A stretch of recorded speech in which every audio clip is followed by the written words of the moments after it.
Welcome to Open Circuit Podcast. The best podcast in the world, Craig. Yeah. We have a special guest today. We've been friends for a long time. This gentleman here has served 20 years in the United States Army. He defended our country in Iraq. He was a first sergeant in E8 in rank. He was called upon when the Army was struggling in recruiting. He had various different posts because he excelled at being a recruiter. This story doesn't come without hurt and turmoil. He dedicated his whole life to the military, and when he got out, he was lost without purpose because he spent the first 20 years out of high school serving his country. And something very unexpected happened, and it changed his life and many others for the better. Please welcome our guest, Jonus Ware. Yeah! All right. What's up, Jonus? Yeah. I stumbled a little bit. I did all right. I was like, that's why I was so nervous. You memorized all that. That's good. That's good. I like it. Yeah. Thanks for being here, man. Well, thanks for having me. I'm not going to lie, I'm just very nervous, but it's all good. Yeah. No, it's just Hey, that's what we like. We like to keep it real, and being nervous is part of this, what we're doing, man. It's all cool, man. You know what I was talking about as far as changing many other people's lives. When you got out of the service, you went to work at the hemp farm going towards out there by, what is it? Boggies. It was Yeah. Still Your Life Farms. I mean, the hemp farm that I worked out for a while. Yeah. And then that was a huge transition from working in an office to working in the field. I've never been a farmer, so I didn't know nothing. And then you become a supervisor out there, right? And that's a story in itself. I don't know. I grew up in the Army as an infantry soldier, and I mean, I got out there day one, and they handed me this garden hoe, and they were like, "Here, go hoe around these plants," and I'm just like, "What did I get myself into?" Yeah. And you know, boot camp didn't bother you as a hoe in your hands. You're like, so no. I don't know. I just watched that first day, and I noticed all these kids getting sick, and it was just they were getting dehydrated, and I just started to panic. You know, being an Army first line, that's you take care of the soldiers. Like you have to pay attention to these things, and these kids are falling out and they're throwing up in the field, and I was like, so day two, I just kind of was like, you're all going to get hurt. Yeah. Someone's going to get sick. Someone's going to die. We're an hour away from, and then the boss comes over and he's like, who are you and what did you do before this? And I was like, I was an Army first sergeant, and these guys are going to die if they don't eat their lunch, if they don't drink water, if they don't do this, they don't do this. And he was like, all right, bud. So and they kind of took me and was like, can you be our safety guy? And I was like, sure. Yeah. So it escalated pretty quick. So and then so you got into a leadership role there, and then there was stuff that happened that you didn't like, and you were boisterous about it, and they ended up letting you go. Yeah, long story short, COVID outbreak, we worked the whole time. Basically, they sent us home and, hey, you've been exposed. And I'm like, we're not, I'm fine. Like, what are we doing? Okay, cool, whatever, I'm not going to fight. We get tested that night, we were told, you can come back tomorrow if you feel good. I'm like, well, no, it's Veterans Day weekend, I'm going to take the time off. I'll wait till my test scores come back. So I waited the weekend, got my test scores back on Saturday. I was negative. Everybody I was in the car with was positive. I'm like, oh, what the hell? So then I show up to work on Monday, and all those guys are still at work. And as the safety guy, that's my job to, what's going on here, you know? And they didn't like that, so yeah, it is what it is. So they let you go, and you're kind of, I remember that time, you were a little bit uneasy. You were like, you were sad because you succeeded in everything you've ever done, right? Right. So you were like really uneasy, and you're struggling with some stuff. Well, struggling with a lot of stuff, actually. And I think you probably helped me the most during that time. Oh, thank you. Well, no, seriously, like it was during a time when, you know, you guys talked about addiction and stuff in your first podcast, and it was Lance, and there's no secret that I struggle with alcoholism, and it's been crazy. And at that time, I didn't know how to deal with my life at that time. I had spent 20 years in the Army, didn't know who I was. I was this Jonus Ware guy that left Ely, Nevada, and then ended up in the Army learning all this stuff away, coming home every once in a while, seeing everybody. Mm-hmm. Yeah. And then all of a sudden I'm just this retired first sergeant that nobody gives a shit about, It's just like, wow. No, there's a lot of, I know what you're saying, but like a lot of people care about you. That's the thing is you're a gunner in airborne infantry, is that right? I served every position in the Army infantry, coming up from an infantry rifleman to a grenadier to javelin gunner, machine gunner, and I've done all those with the 82nd. We jumped out of airplanes, so our ticket to the battlefield was to strap all this on us, jump in an airplane, and go fly anywhere around the world and jump out of those airplanes. Without getting into any detail, it's fair to say that you experienced stuff that you wish you'd never had, right? Oh, absolutely. Yeah, to give you guys some insight about Jonas, he's a lot like his dad, and this guy has a heart of gold. I mean, he really, really does. You're talking about his dad or him? Both. I actually got when I started up at the mine, I actually got to work with his dad, and I've known his dad since my 15th birthday. So I did school on my 15th birthday. Wow. Hung out at his house all day long. And I don't remember all this. And it was like 8 o'clock at night, and I was like, I gotta go home. So then I get home, and my mom had a little tiny boom box. I mean, this boom box was so small, it was like a Walkman, but it played tapes. And I had, remember we were talking about the CDs where you pay a penny and you get 10 cassettes or CDs. Yeah, Columbia House. Yeah, Columbia House. There you go. Hey, I don't owe you any money. Yeah, my address is in Alaska if you're trying to get a hold of me.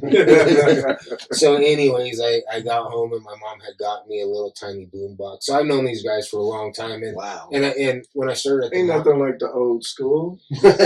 So when I got to the mine, his dad had been running crushers for like 30 years, and I'd known him since I was 15, and he kind of took me under his wing and showed me a lot of stuff. He still probably knows a lot more than me.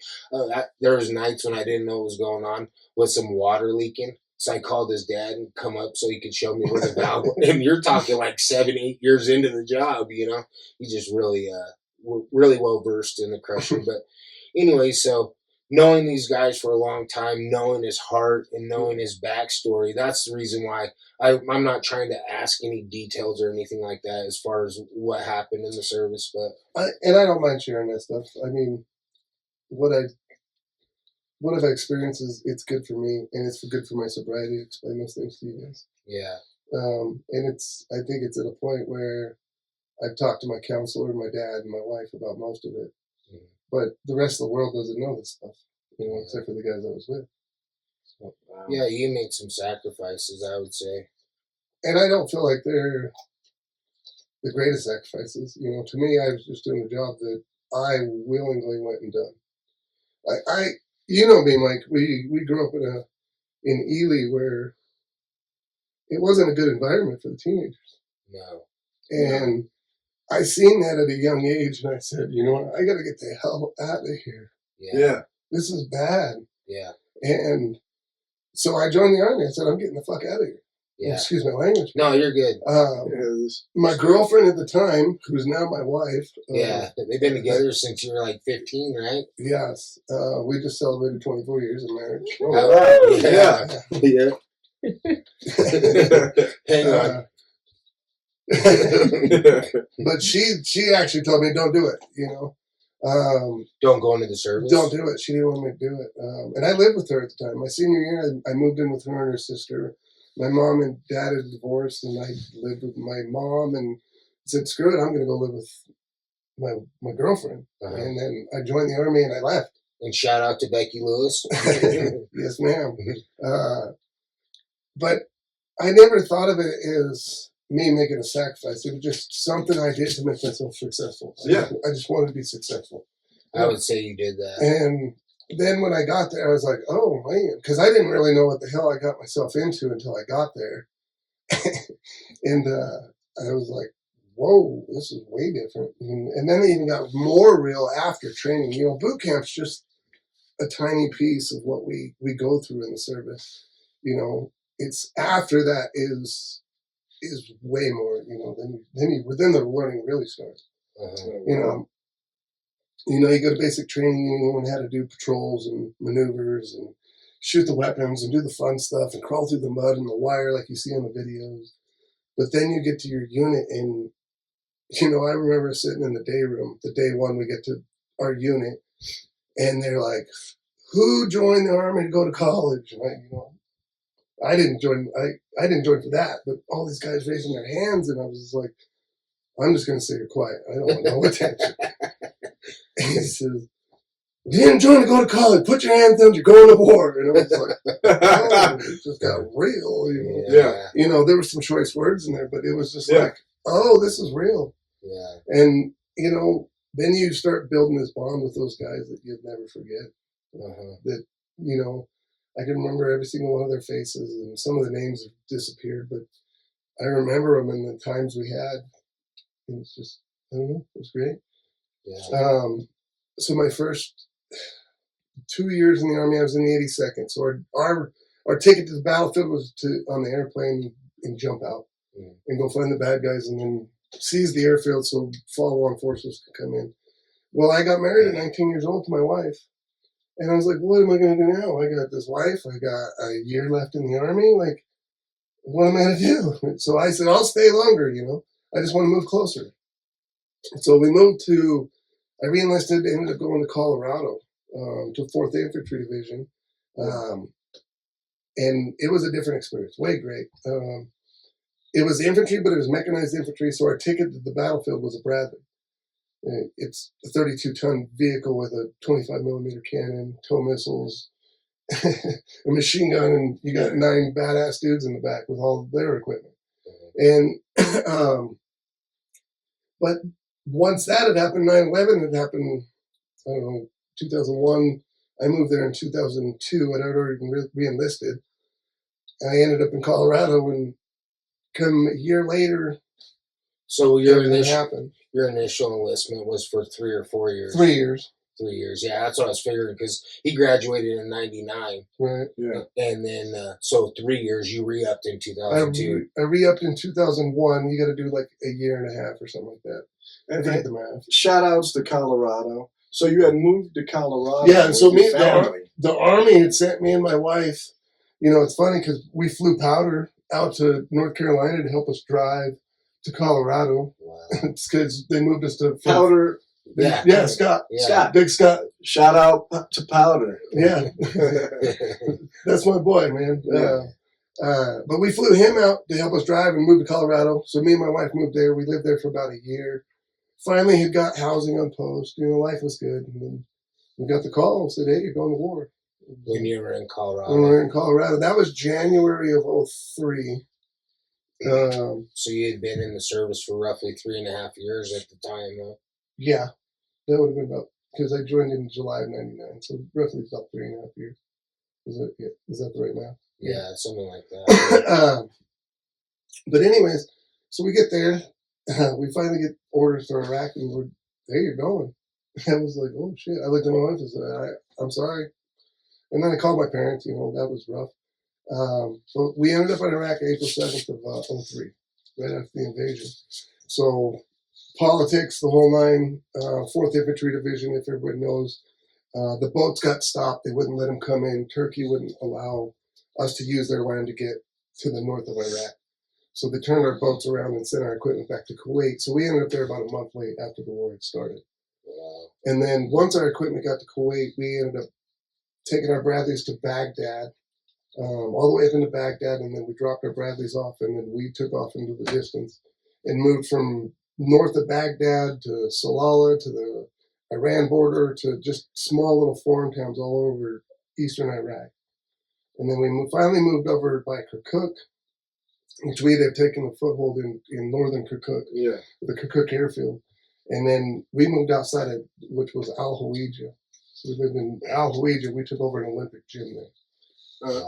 To all you Outcast fans out there, when they made the song "Bombs Over Baghdad," this man really knew what it was about. Yes. Yeah, we're getting a history lesson or a geography lesson in Iraq. I've never heard of is Fallujah in Iraq or is that? Fallujah's in Iraq. It's down. I want to say it's further southwest, if I'm not mistaken.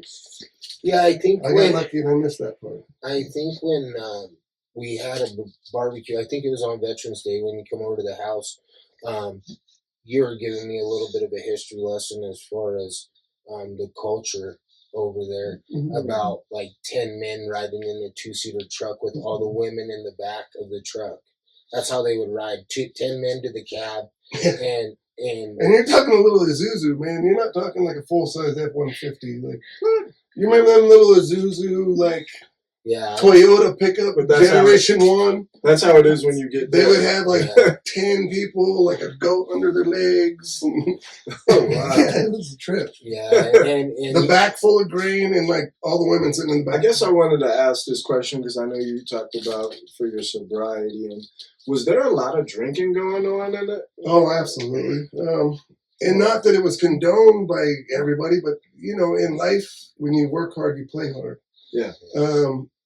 You know, and we worked, we played hard when we were kids. Like we partied hardy, and that, you know, that's the way we relate, and that's the way we dealt with. But I mean, like the soldiers. A lot of the soldiers were. A lot of soldiers do drink. Yeah, absolutely. Yeah. While they were out in Iraq.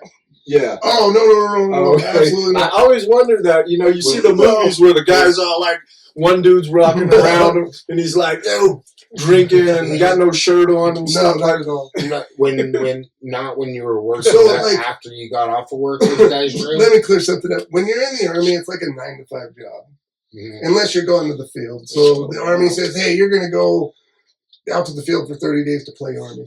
You know, you go out, you work hard, you're clean, sober, everything's absolutely no drinking, drugs, anything like that. Okay. We don't get to do that stuff. So even after 5 o'clock, you couldn't drink? Well, at 5 o'clock, so if you weren't in the field, like you'd work till 5 o'clock, the flag goes down. You go home to your house, your wife, you're cooking dinner, you're drinking a couple of beers, hanging out. The next day you go to work at 6 o'clock in the morning and do TP. So, but like, say you're out on your 9 to 5 and you're in Iraq. You get off at 5 o'clock. There's no booze. There's no booze in that. There's nothing in that. So it's then after the fact when you come home after your tour, then dealing with all the stresses from being in war. Then you try to escape a little bit. That's when it really started. After that, you know, they make these movies, so you know they sell stuff all the time. Yeah, like all them prison movies that you see. I've never been to California prisons. Knock on wood, but. Like all these prison scenes you see in the movies, I went. It's not like that. It's like Groundhog Day with a bunch of criminals. It's no fun. That was the best thing that ever. I'm not glorifying it by any stretch of the imagination, but it was the best thing that ever happened to me. You know, honestly, that's how Iraq was. It felt like prison because there was nowhere to go. Like you couldn't leave to go anywhere. You couldn't just go follow your family. You couldn't eat when you wanted to eat. I mean, unless you wanted to eat MREs or you had a stash of food or something, you know. So it was much. That's what it felt like. So you're talking about being in Iraq. Where I was in Iraq, Al Hawija. I think that's where it left off at. So it's up by Kirkuk. It's northwest of Kirkuk. We ran patrols out of there. So we took over an Olympic gym. That's where we set up post first. And that was our forward operated base until we got connexes and built it all up, built berms, the whole nine. And then we built FOB McHenry.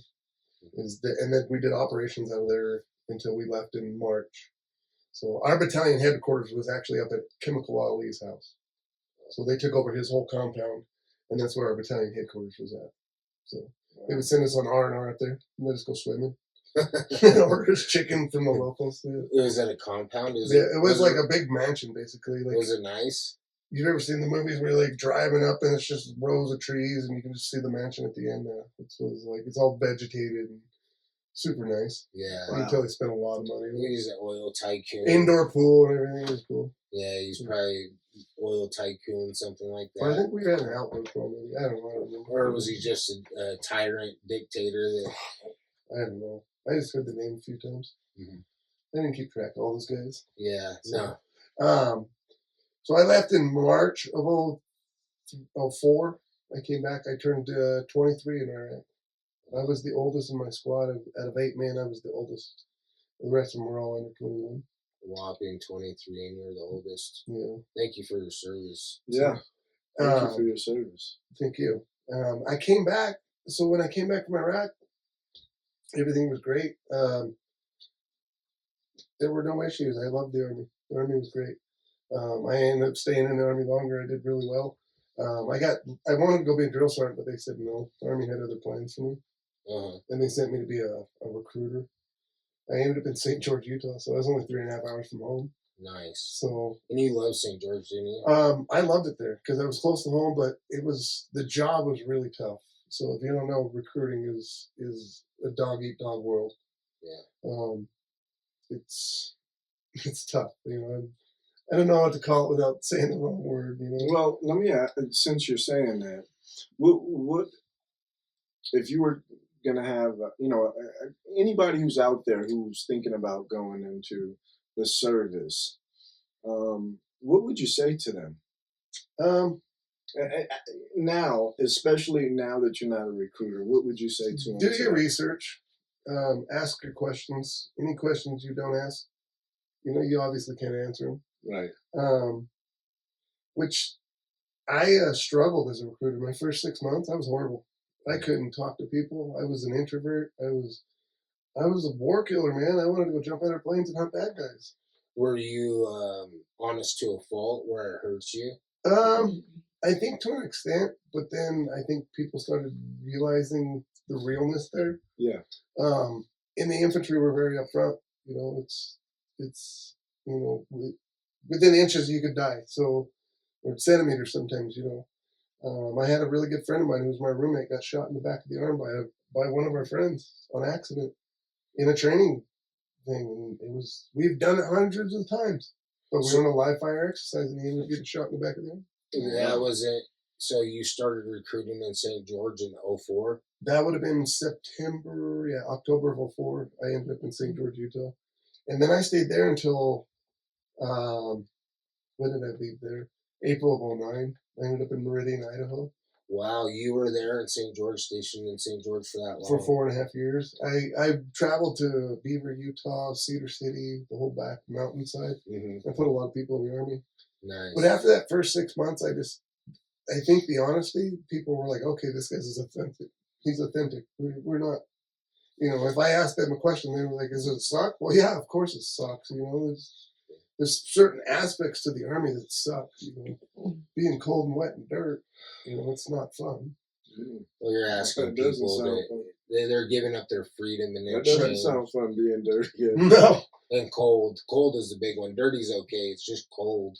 I jumped out of an airplane at 3:00 in the morning in Louisiana, and it proceeded to rain for 2 weeks. In Louisiana? In Louisiana, and wow. We walked around the jungle for 2 weeks in the rain. Did you see any gators? No, I didn't see them. We were in Fort Polk, so we weren't down on the boat and all that. Yeah.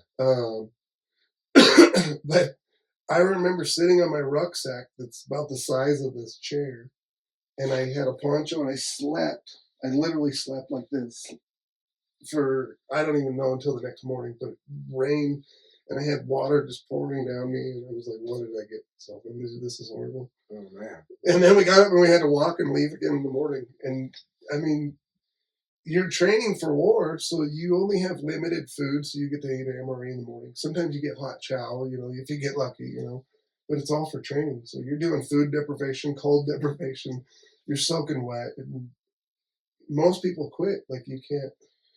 Yeah. Wait, they can quit? Not necessarily, not without making it easy.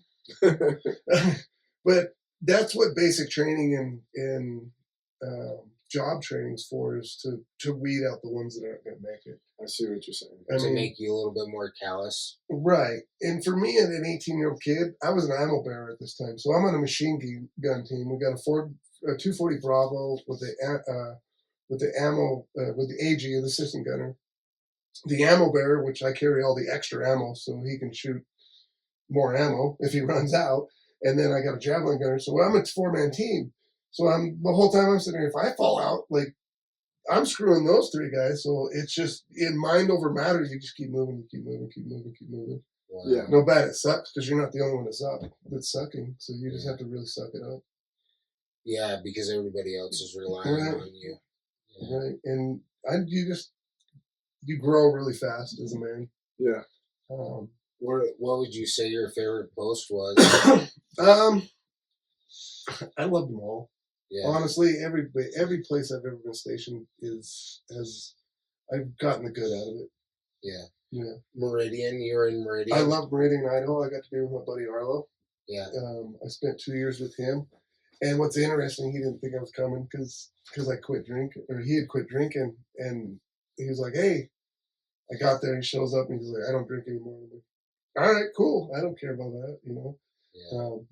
But yeah, I got to spend some time with him. He taught me everything bad I know, and I think he taught me everything good I know. You know? Yeah, Arlo him and Arlo go way back from when they were young. So, And Arlo's still around, right? Yeah, he lives in Idaho. Oh, shout outs to Arlo. Him and his wife Dana, yeah, they're good people. We love them. Yeah. I blame them for bringing me God. That's when I truly came to God. Yeah. Is when I went up there and they invited me to church, and I was trying to get sober the first time. Yes. So it's interesting. Yeah. Moving forward, I ended up in Springfield, Missouri. Uh-huh. That's where I ran my first large recruiting station.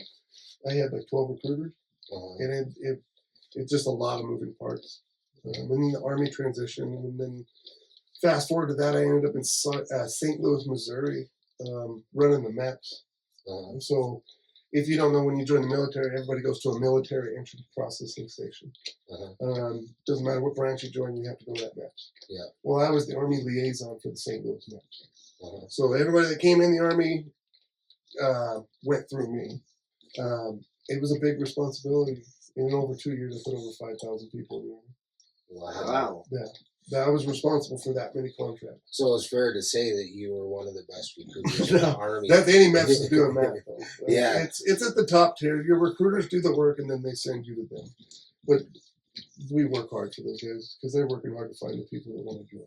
Well, and the logistics, you were telling me before that the logistics is like a big portion of what your job was as the lead. Right. So you pointed recruiters in the right direction. Right. Yeah. Well, and fast with that, that's when I got promoted to EA. I ended up making Master Sergeant. At a fairly young age, I got promoted to Master Sergeant 14 and a half years. Wow. And most people don't understand that's really fast. I just did well. I stayed out of trouble, and I worked hard, and I just wanted to be successful. But I got promoted there, did 2 years, and then I ended up putting on the diamond, which means you take over a leadership position. I took over a recruiting company in Wisconsin, Fort McCoy, Wisconsin, and I loved it up there. That was probably my best duty station, and it's probably weird to people, but it's because of the food. The food and the culture is just, there's so much fresh food and like amazing things everywhere you go in Wisconsin. So then, with about a year left, a year and a half left, 9 months, something like that, a real short period of time, they stationed you in California? Well, let me back up just a second. Sorry. Because there's a key play that really plays a role in all this. Okay. At this point in Springfield, I was running a recruiting station. I finally reached my addiction. I was drinking so much every single day. Oh, wow. Yes. I would get off work, and it wasn't even the point where you go home and have drinks and just get drunk. It was stop at the gas station, get a pint of vodka, and slam it before I even get home. It was it was bad. So I knew at some point it was like, I have to do something about this. I didn't have any children at the time, and it was just me and my wife. So I was like, I can't do this no more. And so I went to my leadership and I said, hey, I need help. I need a lot of help. And they were like, really? Like, they had no clue. Yeah, because you would go to work. I was so effective and I was so successful that they would have never guessed it. Wow. And so you have to be pretty brave to admit. I was so scared. It was the scariest moment of my life. And my leadership supported me. I got the help that I needed. I went to an outpatient rehab. I was able to work and go to rehab and get the help that I needed. And then it helped me with my career. My whole nine just escalated. 2 years into my sobriety, me and my wife find out she was expecting. Yeah, and for those of you that don't know, Angie is his wife, and they've tried to have a baby for a long time. Well, at this point in time, I got back from Iraq in '04, and I was like, I'm ready to have a family. Let's do this. I was ready. I wanted kids. I've always wanted kids. We wanted 4 to be exact. And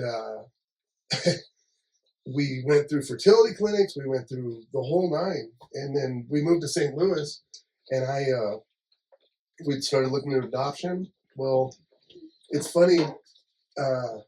She ended up moving back down to Springfield to work for her boss, and I lived in St. Louis. And we would go back and forth every other weekend and just see each other. Are you okay? Yeah. It says right error. I don't know what that means. It's still recording though. But we had been trying to have children for 11 and a half years. Wow. Yes. And so I bought a Harley. I was like, I've got 15 years in the Army. I'm an E8. I make good money. I'm buying myself a Harley. That's what I wanted. I ain't got no kids. I got no responsibilities. 6 months later, my wife was expecting. So did you get your Harley? Oh, yeah. So you got the best. It's still in the garage. Yeah. And then fast forward, we had our kid, and she's wonderful and beautiful, and we ended up in Wisconsin. I served my time as a first sergeant. I loved my time there. It was tough. It was very stressful, but I finished my bachelor's degree. I did all these great things. But that's when I had about a year left in the Army. I got an evaluation. I just was like, this isn't good compared to what I had done. I felt like I got an unfair evaluation. I just told the colonel, I said, sir, I just want to thank you for helping me make my decision to retire. He was like, well, you'll still make Sergeant Major. I was like, not with that. So the Army tried to call my bluff, and I said, no, I'm retiring. They wouldn't work with me. Ended up leaving and having to go to California. Well, it was super expensive, so I just moved there by myself, lived in a trailer my last year in the Army. My wife and my kid lived here in Ely, and we bought a house, the whole nine. But during that time, I had relapsed when I was in Wisconsin, and I was struggling staying sober. And then moving to California by myself was probably the wrong answer, because I didn't have my wife, I didn't have my support system. Yeah, you were left alone to your demons. Yeah. Well, and you maybe remember some of it, but my mom had gotten sick at that time.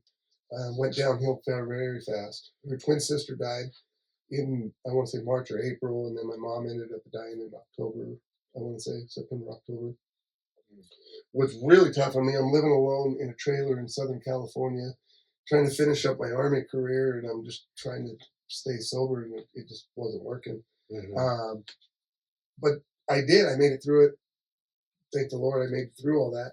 Well, this is where it comes to play, where all of a sudden I was this Army first sergeant holding all this weight, all this responsibility. I mean, I had a secretary at one time, and people said, you have a secretary? I was like, I never thought of it like that, you know?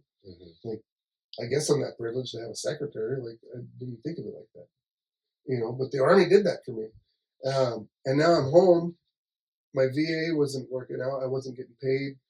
The retirement and the disability, most people know that I'm 100% disabled. While I was in Iraq, I was blown up. You know, and these are the things that I never talked to anybody about. Yeah, I didn't know that. Well, I've talked to my drug and alcohol counselor and my wife about these, and you know, because I had to get these off my chest. You know, I've seen dead people and dead kids, and I was blown up twice. You know, we would do patrols back and forth trying to bring chow, and this was at a time when the insurgents, they would stick the bomb in the side of the road, but they would blow the rocks at us and blow all the shrapnel on the field. So it wasn't like really messing us up. Does that make sense? Like, we weren't getting the shrapnel, it wasn't ripping us apart. We were just getting blown up, and we were getting our bells rung. Well, if no one's hurt, you check everybody, and protocols, you check everybody and move out so you're not a target. Get the hell out of there. If somebody's bleeding, then we stop the bleeding, we do CASVAC, do our whole thing, and get the hell out of the way. because you don't know what's waiting for you if you stop and then you become a sitting duck. Yeah. So, you get your bell rung, and then you go back to the fob, and then you unload the food, and you talk about it, and that's your debrief. You don't go to the doctor when you're not hurt. So that would happen all the time with us. So we never really documented any of that crap. So then you had to live with it for the rest Well, of your life. And then fast forward from the Army, then I started having all these nightmares of these engagements, and it was just like, why is this all of a sudden a problem? Like, I didn't understand why it was all coming flash forward, because I never dealt with it. And then, and then mom dying, and then my wife and my kids are gone, and it's just, my whole world is falling apart. And then I come home and nobody knows who the hell I am, except for a couple of friends, like, who are you? Who are you? I'm not First Sergeant Ware anymore. I'm just Jonus. So you felt like you didn't have any purpose. I had no purpose in life. I was so confused of what I was supposed to do with my life. Yeah. And then I went and worked at the farm, and I worked my ass off. And I just worked. And that was fulfilling, but at the same time, I was neglecting my family and myself and my body, because I was still drinking here and there and doing the bad things. It wasn't until, fast forward there, I got the farm had laid us off in January of 20, and I didn't know what to do. I wasn't getting my paycheck from the Army, because I just retired in 2019. I wasn't getting a full paycheck, so when I retired from the Army, I was making really good money. Yeah. I didn't have enough income to pay what was going out. Yeah, I had way more month than I had paycheck. And so I was stressing, but I was supposed to be getting other monies. I was just waiting and waiting and waiting and waiting. It took like 9 months to get my VA stuff figured out. Yeah. Fast forward, come to find out, I got TBIs, post-traumatic stress disorder. I got my L4 and my L5 have been herniated, so I deal with back pain all the time. It's a nightmare. My hip pains, I got arthritis in my hips, my knees, my ankles. I mean, my whole body's just falling apart. And the solution is throw drugs on it, and I don't need those drugs. I'm a recovering alcoholic. Yeah, it just makes things worse. So I get laid off at the farm. My body's hurting. I don't know how to stay sober, so I'm just like, I'll go hang out with my kid. My kid happens to be in preschool, and I'm like, I'll go hang out with my kid. I love hanging out with my kid. I'll stay sober if I'm at the school. So I would go to the school, and I would volunteer as a parent. I'd sit there and hang out with my kid, but I wouldn't necessarily hang out with my kid. Well, at first it was follow my kid around, but then eventually my daughter would take off and go around the room. Shout out to Darian. She would take off to play in the other centers, but the other kids were just like, hey, you, who are you? And I'm like, I'm Jonus. You want to play with me? I was just like, I guess so, and it just escalated from there. He had such a way of talking, because Paisley was in the same class as Darian. Yeah. And so I remember going there and volunteering a little bit, nothing like what he had. But he had just such a way with talking to these little kids, and so much patience. Oh my gosh.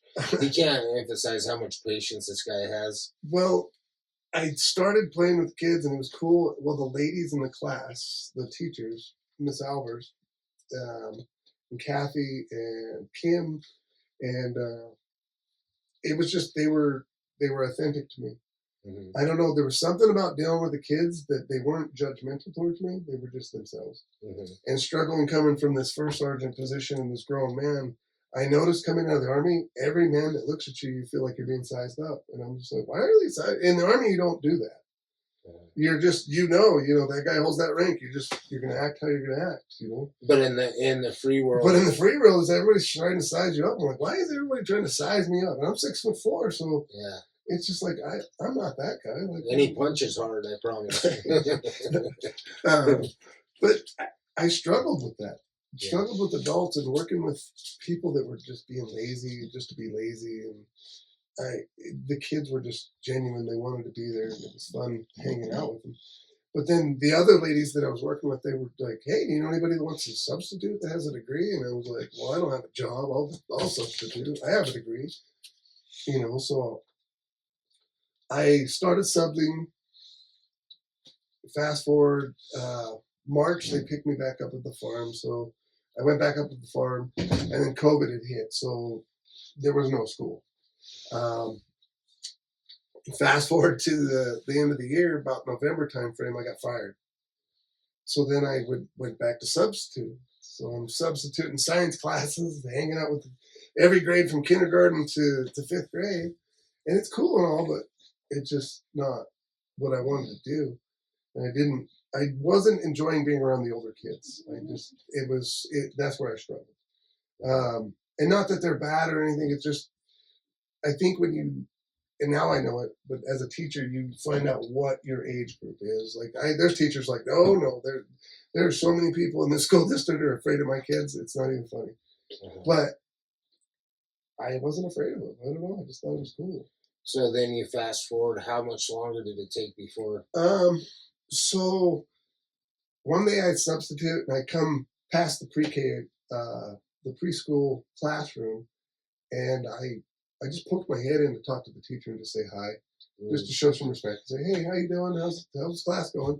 Well, her assistant had left to go do a different job. She, career progression, whatever. So she was all by herself. So she had no assistant. And I was like, well, who's your assistant? And she's like, I don't have one. I'm by myself. I'm like, can I do this? Would you take me? And because I remember when I was volunteering, I sat there and talked to Kim, and I was like, I could really do this. Like the timeline just works. Like, I'm with my kid all day long. Like, I'm off on Fridays. Like, I get to go swimming. Like, I get to have snack. The kids. It was just fun. You're like a preschooler yourself. Yeah, it was just cool. Well, and you're playing like silly things, just building blocks, and you're monsters, and you're just fun all the time. Yeah. I don't know. It was just fun. But I ended up applying for the job and the position, and they were like, yes, we need a position. We need that position filled. So I started as a pre-K assistant. So pre-K. Yeah, pre-kindergarten. So 4 and 5 year olds. Preschool. Yeah. You got those kids like, it might be a tumor. It's not a tumor. This is kindergarten cop. That's what we always correlated to. It's like this guy that was a badass. He jumping out of airplanes into war, Iraq, and now he's all around all these 3, 4, 5-year-old kids. How are they 4 or 5? 4 and 5 year olds. Yeah, and then these kids. But you should see how these kids are with him, man. Like. Shout out to which one was it that called you? You're like, you can't call me Uncle Jonus, and then she says, "Oh, Leah." Leah. Well, I didn't even tell her she couldn't call me Uncle Jonus. She went home and told her mom. So our boy Baba, their little daughter was in her class, but she went home and told her mom, well, I can't call him Uncle Jonus. I just known him forever, so they call me Uncle Jonus, or Uncle J Rock is what they call me. But she says, Mom, I can't call him Uncle Jonas. None of the other kids call him Uncle Jonas. I'm going to call him Mr. Jonas. And so she came to school and she was like, I'm going to call you Mr. Jonas. So whatever you want to call me. So, but no, I ended up the pre-K assistant, and I was just. But then when she came up to you, didn't she call you Mr. Uncle Jonas? Mr. Uncle Jonas. Or Mr. Uncle Jonas. Yeah. I just thought that was a funny story. Like Uncle Mr. Jonas. I got a few of them. I thought that was pretty good because she's like, I can't call him Uncle Jonas no more. All right, Mr. Uncle Jonas. Yeah. So, anyways, you ended up. So I was the assistant. I just helped with snack, clean up the mess while she teaches. But she started involving me, and she's like, hey, would you mind teaching math? What are you going to teach math to preschoolers? You just counting objects, Of course I could do that. So I started doing that, and I was like, oh, I really can do this. It's fun. Because not everybody can. No. So I did that with her for, 3.5 years. So I was her assistant for about 3.5 years, and then finally she got, picked up. She'd been doing it for 20-some years. She got picked up to be a professor at GDC. Wow. Good for her. And she communicated, and everything was cool. And no harm, no foul on anybody that's going to better themselves. Yeah. No. That's what it's about.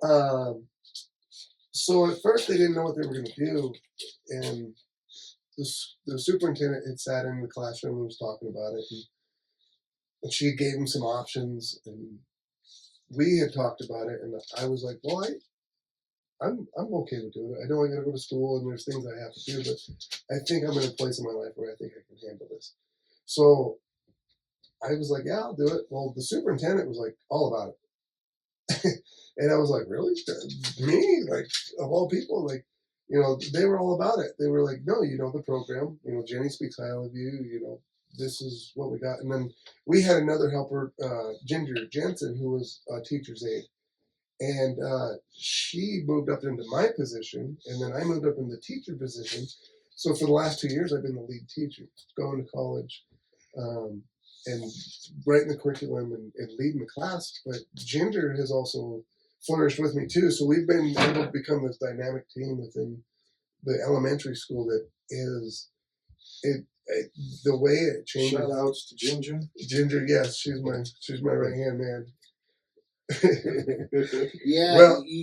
Well, so the reason why I said that you changed so many others' lives, you didn't have purpose. You got out of the army. You were at the hemp farm, and then you became an assistant, and you were struggling for so long. But then something therapeutic happened when you were teaching these young children, and it was beneficial for them, but beneficial for you as well. I know the kids are learning a lot, but I'll tell you what, they give me way more than what I give them. Those kids are awesome, because I'm serious. Like, they just make me feel normal. I don't feel judged. I don't feel the anxiety with them. It's like the Jonus show for all day long. People are like, you dance out there and act a fool with them? Hell yeah. Yeah, for those of you who don't know, he gets it from his dad. His dad, shout out to Gary. God is good. God is good. Yeah, his dad, oh man, if you knew a character in your life, it's him. This guy. I was playing pool with Jonas's younger brother, Mike, one time, and I told him I was drinking and stuff, but I meant it, but I didn't really remember it. And then fast forward years later, I had him helping me do some work, and he said, do you remember when you told me that? And I said, what? He said, when it comes to dads, you hit the lottery. And I meant it. I love his dad so much. He's just such a great guy. He's been good to me. I can't compare. Shout outs to Jonus' brother, Mike. And speaking of that, Jonus Brothers, we got to get you on the show. We got to get you guys on the show. Yeah, because we got to talk about this. Yeah. No, but his dad is, I think his dad has given him so much love, and I feel it, and I'm not even his kid. Like, his dad has made him a lot of the person that he is today, and what a special human being he is. No, he's been good to us. He treated us all as kids good. Yeah. I feel like I hit the lottery too. I go to church with him on Sundays, and I know he really likes to do that. So I go with him. But now we're getting older. It's a lot more fun to hang out. We do a lot of cool stuff. Well, yeah, you guys. Well, we did a lot of cool stuff growing up. He took us everywhere, but he would always take me and my friends. Like, you remember, he'd go out to the parties at the cabin, or he would take us camping or fishing or whatever. Like, that's what he did, and it was just having that father figure at home was the way to be. Do you feel like with where you're at now in your life, that you've experienced some heartache that most of us can't even imagine? And do you feel like now where you're at, you can deal with the heartache better because of your sobriety? Well, the story goes on, and you guys kind of know part of that, but I think everybody has heartache. Yeah. Everybody has a story. And that's why I was so afraid to tell mine. Like, I don't know, why is mine more important than theirs? I felt some heartache. I felt a lot of heartache in the Army and out of the Army. Losing an Army brethren is, it's hard to, you can't even explain it. Mm-hmm. I mean, especially someone you actually served with and spent time with and love, and that's really hard. Yeah. But, it's like losing a family member. Yeah. You know what I wanted to touch on was, you said something about your buddy Arlo. Mm-hmm. And you said that he helped you come to the Lord. Mm-hmm. Can we talk about that a little bit? I'm okay with So when did you get saved? it. Yeah, we grew up kind of. So my dad has always been a Christian. He's always been a believer in Christ, and he brought us to Mormonism and trying to figure out where we were trying to belong. Him as a grown man himself, and now looking back, I realize I'm at the age of where my dad was trying to lead us, but he was trying to figure it out too. But I wasn't there. I was just like, oh, we were baptized Mormon, like, yeah, whatever. I didn't care about that. But I never prayed and did all that stuff. It wasn't until I moved to Idaho and I was struggling with the drinking piece and trying to stop. And I was like, maybe I should just turn to God. But I had always gone to church and, I tried to believe and tried to be there. But it wasn't really till then that the Holy Spirit tried to, like, took a hold of me. And then I was like, I want to be baptized. So, yeah, I guess you could say I was saved. I got baptized when I was there. And then I've, been through the struggles, of course. And recommitted and committed. I'm glad your dad showed you that. They say raise a child in the way of the Lord, and Well, it's funny you say that because I told him this week and I said, Dad, thank you. Thank you for raising me this way. Because I think for me personally, and when I was struggling after the Army, my dad could see it. And he came to me and he says, I was working on my old truck and I'm not even a mechanic, so I was just trying to figure it the hell out. But he knew I was struggling with drinking, and he says, son, if you can't figure it out, you need to take it to the Lord. And it wasn't until then I was like, amen. Okay, let me do that. And I started going to church with him, and I really started praying. And that's when I listen to a lot of music, and I like heavy metal music, loud heavy metal music. We used to. I remember when we were kids. I went over and we had the CD folders and all that. And I'm going through it, and he had the Biggie album where Biggie was a baby. And I'm like, oh, he liked a lot of rap music too. I still listen to old school stuff. Yeah, I remember that very vividly where you had the Biggie. I'm like, oh, what is this? But I stopped listening to. I still listen to like heavy metal music, and but I started listening to Christian music, and I enjoy listening to Christian music, and I don't care what people think. Like, I'm okay with that because I heard him say on one of the episodes, it's a relationship. It's no one else's but mine. I don't know. It feels good, and God is good, and in trying to explain it, you guys understand. Like trying to explain to somebody that doesn't believe or doesn't understand, it's hard until you have that experience, and the more you dig into it, the more you get out of it. Yes, I feel like he always. I have a strong belief. I don't necessarily go to church, but I feel like with my head being so hard, that he always had like a force field around me, protecting me, because I was a wild man and I experienced things that a lot of people wouldn't have walked away from me, So. Right. I feel like he always kind of protected me, and I feel like maybe it's my heart. I don't know. Well, it's funny. The funny part is not funny. I wouldn't say funny. Interesting. Remember I said I wanted 4 kids? We were blessed with one biological child, but in October of 23, my sister was murdered. Yeah. And I took on her 3 teenagers. Yeah. Oh wow! So the Lord gave me 4 kids. I mean, granted, one lives with me, the other 2 live on their own, but they're successful, and I feel a sense of responsibility there where I am the parent, and I feel that the Lord put me in that place because there's other things that go along with that. But my sister put in place that she trusted me to take care of. She's a very strong-willed woman. She's much like your mom. Yeah, pretty much. Yeah, she was herself. Right. No matter what, she'd tell you how it was, if you liked it or not. Right. That's how she was. Well, that's weird. Yeah, that's with my sister.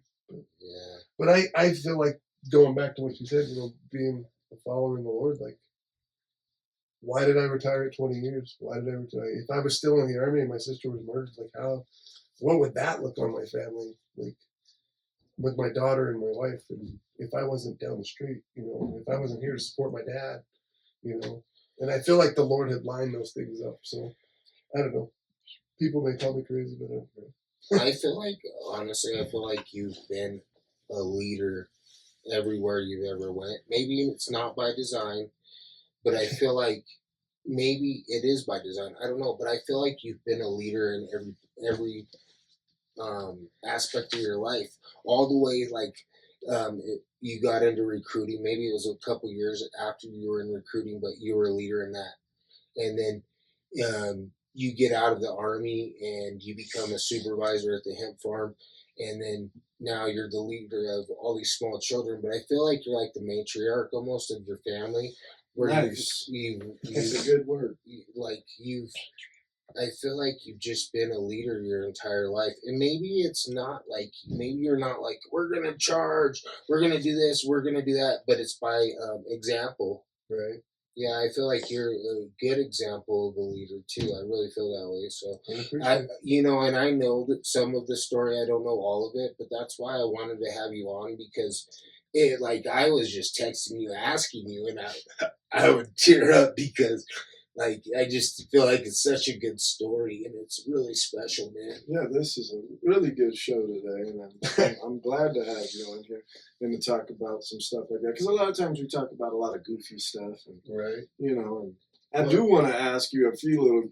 I do have some goofy stories. I wanted to, we watched some UFC fights before and stuff like that, so I know you're into UFC and. No, it's funny. I listen to you talk about. I don't know that stuff. You just honestly, it was going on right now. I'm watching.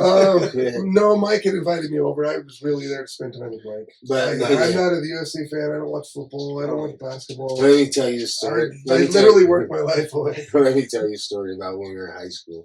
So I missed a lot of days of high school, right? And there was this dude, and I ended up befriending him later on after we were both going through some stuff. And so anyways, this day I missed a day of school, and I come back and they're like, oh, like, where's Jonas? Or maybe you were there, but you were in the ISS and we were riding the bus, and he's like, oh, you missed it. I said, what did I miss? He's like, this dude that was like a bully, he would try to bully me, and he was trying to bully Jonas that day. All the time. And Jonas beat the brakes off of him. Boy, he in was the middle of the commons, in front of everyone. Yeah, he was trying to grab chairs and hit him with it, and Jonas got some long arms, boy, just teeing off on him, beating the brakes off of him. But that's one thing, man. Jonas was I didn't know how to fight. I was so scared. But that's I was so scared. I didn't know what to do. Fear could do one or two things to you. You can unleash a beast, or you can seize up. And it doesn't sound like you seized up that day. But I remember when we were in high school, we had a gym together. We had weights together, so we would go lift. Oh, we did lift all the time. Yeah, and it was my junior year, your senior year, and one day, for some reason, we wanted to deadlift. So then we get 225 deadlifted. 315 deadlifted. I got to 365 deadlifted. And then he goes, oh, more. And he just keeps going. This fucker's about $109. I weigh 165. Yeah, he looked like a damn stick figure. And he's deadlifting over 400 pounds. I'm like, I'm feeling really shitty about myself. And he just keeps going. I'm like, fuck this guy. That. I think I got the 420 pounds. Yeah. That was your magic number back then.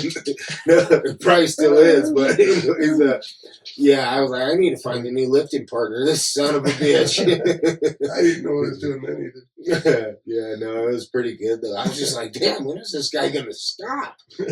Well, what do you do on your spare time? Yeah. So, I own my own food truck. If you remember me and Scott Hughes, Powder, we started Biggins Barbecue and More. Yeah. Fast forward a couple of years, me and Scott separated in good causes, just differences, and I kept running the business. That's what I did. Didn't you get best food truck? I was honored with best food truck of White Plain County this year. This is my 5th year in business. Nice. Yeah, it's kind of how I feel. It feels like some validation. Yeah. I do that part time. Guys need some barbecue. Biggins Barbecue. No, I love what I do. It's expanding. I'm building my own kitchen. Yeah, I see that. I took part of my garage and have converted it into a commercial kitchen where I can do my own dishes and just streamline the process with my own business, and that's what I enjoy doing. Nice. Well, you're so busy. Well, and I go to college too, so being the school teacher position, I have to. So my bachelor's degree is in business. Mm-hmm. So with that, I have to go to school for the education piece. Mm-hmm. More importantly, the early childhood piece, Early understanding childhood the children and their families, and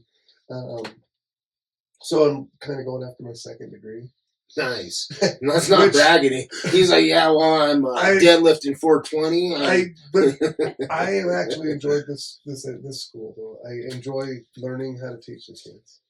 I think that they've embraced you, and like you said, it's therapeutic for you for some of the stuff that you've endured, as far as wartime, your purpose. I feel like, and that was like the biggest thing, that the reason why I wanted to get you on here is because, like, just texting it out to you, I would tear up just texting it to you. Like, oh, and you were like very supportive of the podcast. You know, this is the early development of this, and yeah. So, well, your sister had posted it, and I was like, "Oh, what the hell is this?" Yeah. Well, and I was shout out to Carrie. Yeah, thanks, Carrie, because I would never seen it. Because then I friended him, and that's what I seen the next time. And then Lance, me and Lance are good friends. Yeah, Lance is cool. I worked with Lance out at the farm, and we got some history, and I love that guy. Yeah, he's a sweetheart. He's good people. Yeah, I love Lance. We were Marcus had talked to me, and he said, like, I feel like he has just a real good vibe. Try to get him, like, not every episode, but get him as a regular on the pod, you know. And he's got good stuff to talk about. Yeah, and he's very intelligent, man. Right. Very intelligent guy. So he has a lot of knowledge to offer, and just a good conversation. Right. You know, he shared some stuff with me, and very supportive in my workout journey and stuff like that. And you know, he just comes, and his mom, and they just come from a good family. But it's paused now. Damn it. That's all right. That's right. I think that we had a really good show today. Yeah. And I'm excited. I'm excited to see what it's gonna do. Man, thank you for your service. Thank you for what you're doing with the kids and stuff like that. Because, like you said, back in the days, Ely didn't have much going on, and now we're starting to get like a boys and girls club. We're starting to get a few more basketball hoops and things like that. But I remember when I came here, I was like, what the heck do kids do out here?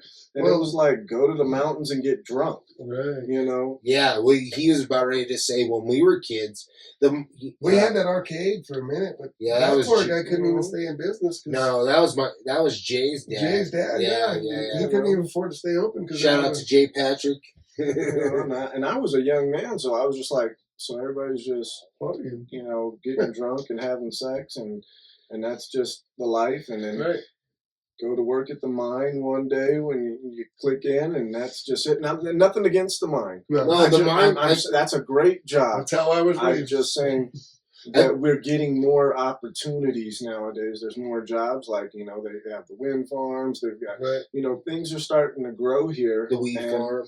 You know, now you can contribute and give back to the children. And, you know, who knows, maybe one of these days, one of these kids that you're teaching might come to you and say, hey, man, you know, I don't have a lot of discipline, and I want to do something with my life, and I really don't know, and I'm thinking maybe going to service. And, you know, and maybe you might say, hey, listen. It's funny you say that, because I've had the 5th grade teachers come to talk to me, and the 4th grade teachers, hey, when you want to talk to these guys on Veterans Day? I was like, hell yeah, let's do that.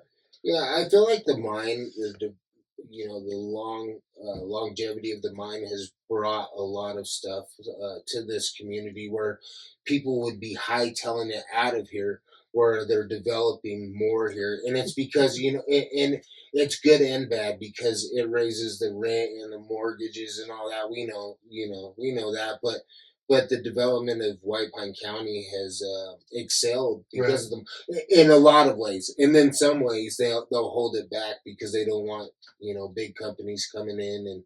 But it has been really good. I mean, well, I'm blessed to be back here. When I was a kid, I thought, how the hell did we end up here? How did we get so cursed to end up in the middle of nowhere? In the cold. And now I absolutely love it, and people think I'm nuts. But, Yeah. I mean, my great-grandfather built a cabin out by the Atlanta mine in the middle of nowhere. Going towards Pioche. Yeah. It's just, it is so peaceful. Like, I'm like, how did we get so lucky? And you guys are actually in the process of remodeling it now, right? Yeah, it was in pretty good shape, but it needed a new roof, and the mice had infested the ceiling, so we took out the ceiling. It's a great project for me and my dad, because now we're financially we're both better off, and we're able to put some money into it and some time into it. And my dad's getting ready to retire, and then we'll see what the school does. I feel like I got a good 10 years in me, maybe. I don't know. Yeah. We'll see. I do the job because I love the job, not because I have to have the job. Yeah, no, you do pretty well with your pension from the Army, yeah. But the pay is nice, don't get me wrong. The pay is nice. I think that this has been a really good episode. What do you think, Calypso? I do too. Yeah. I appreciate you coming and giving us your time, man. It's been an honor. Thank you for your service. Thank you. Thank you for your service to the children, to the community, for the food truck, just everything that you do. I think it's a really good story, and we would love to have you back sometime.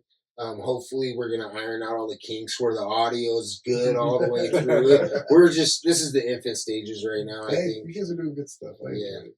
I'll keep watching them and sharing them. Peace out from Open Circuit Podcast, the best podcast in the world, Craig. Yeah.